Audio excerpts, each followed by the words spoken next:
આકાશવાણી અમદાવાદ વડોદરા પ્રાદેશિક સમાચાર સોનલ પરમાર વાંચે છે.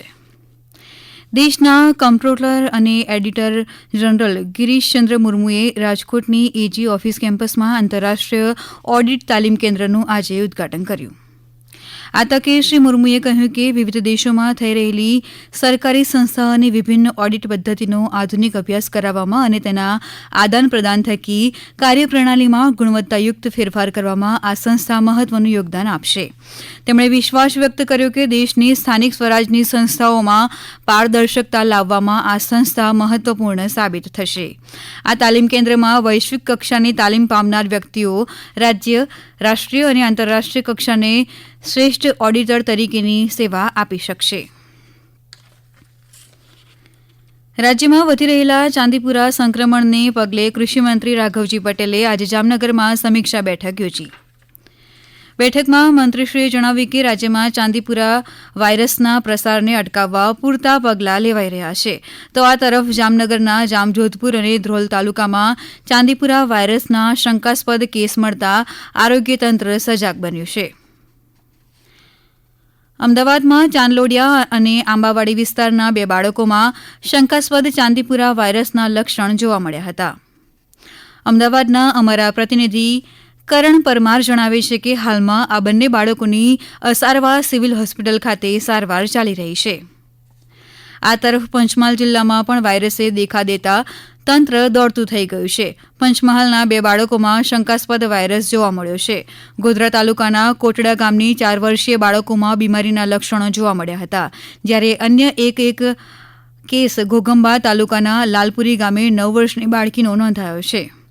જે બાદ જિલ્લા આરોગ્ય તંત્રએ વિવિધ ટીમો બનાવી અસરગ્રસ્ત વિસ્તારોમાં સઘન તપાસ હાથ ધરી છે.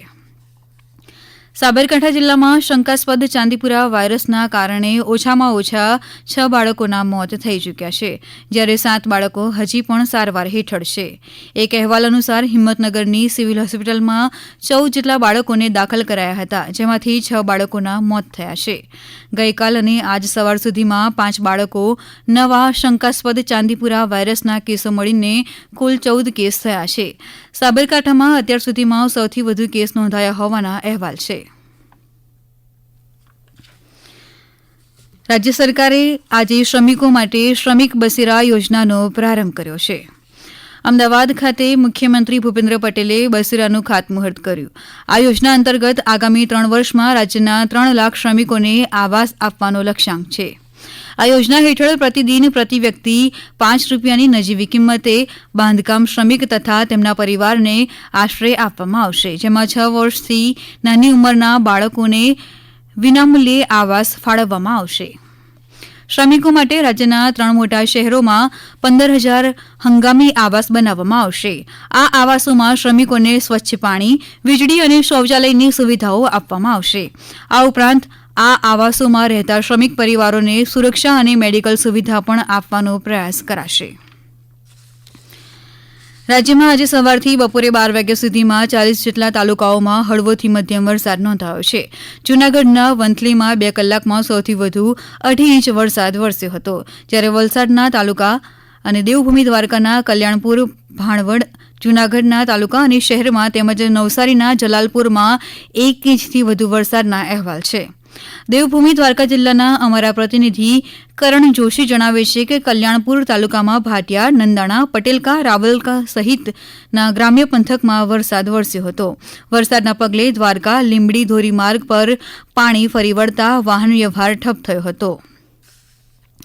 રાજ્યની જીવાદોરી સમાન સરદાર સરોવર યોજનામાં જળસંગ્રહ 54% પાર પહોંચી ગયો છે. આ સાથે રાજ્યના કુલ 206 જળાશયમાં કુલ સંગ્રહ શક્તિના 35.38% જેટલો જળસંગ્રહ નોંધાયો છે, એમ જળ સંપત્તિ વિભાગના અહેવાલમાં જણાવાયું છે.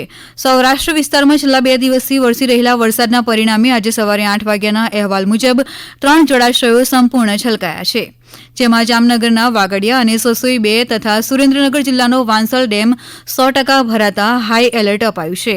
આ ઉપરાંત જૂનાગઢના ઓઝત 2 અને બાંટવા ખારો ડેમ, મોરબીનો ગોડાધ્રોઈ, રાજકોટના ભાદર 2 તથા ભરૂચના ધોલી અને બલદેવા, જામનગરના ફુલઝર 1 તથા પોરબંદરના સારણ ડેમ 80 થી 90% ભરાતા એલર્ટ પર છે, જ્યારે જામનગરના ફુલઝર, ઊંડ 3 અને રૂપારેલ, રાજકોટના આજી 2 અને ન્યારી 2 તથા સુરેન્દ્રનગરના ધોળીધજા ડેમ 70 થી 80% વચ્ચે ભરાતા ચેતવણી આપવામાં આવી છે.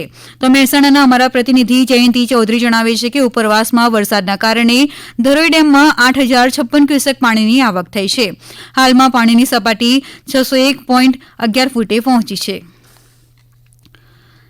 જૂનાગઢ જિલ્લાના માળિયાહાટીના પાસે ગઈકાલે સાંજે એક સિંહણ અને 2 સિંહ બાળના મૃતદેહ મળી આવતા વન વિભાગે તપાસ શરૂ કરી છે. મુખ્ય વન સંરક્ષક આરાધના સાહુના જણાવ્યા મુજબ 2 સિંહ બાળ કે જેની ઉંમર 1 થી 1.5 વર્ષની હતી તેના મૃતદેહ પાણીની અંદરથી મળી આવ્યા છે, જ્યારે સિંહણ પુખ્ત વયની હોવાને કારણે કુદરતી મૃત્યુ થયું હોય તેવી સંભાવના છે. જો કે ત્રણેયના મૃતદેહને પોસ્ટમોર્ટમ માટે મોકલી આપવામાં આવ્યા છે અને રિપોર્ટની રાહ જોવાઈ રહી છે. આકાશવાણીના અમદાવાદ વડોદરા કેન્દ્ર પરથી પ્રાદેશિક સમાચાર પૂરા થયા. આ સમાચાર આપ અમારી YouTube channel AIR news Gujarat પર પણ સાંભળી શકશો. વધુ સમાચાર માટે આપ અમારા ટ્વિટર હેન્ડલ AIR News_ABAD ને ફોલો કરી શકશો.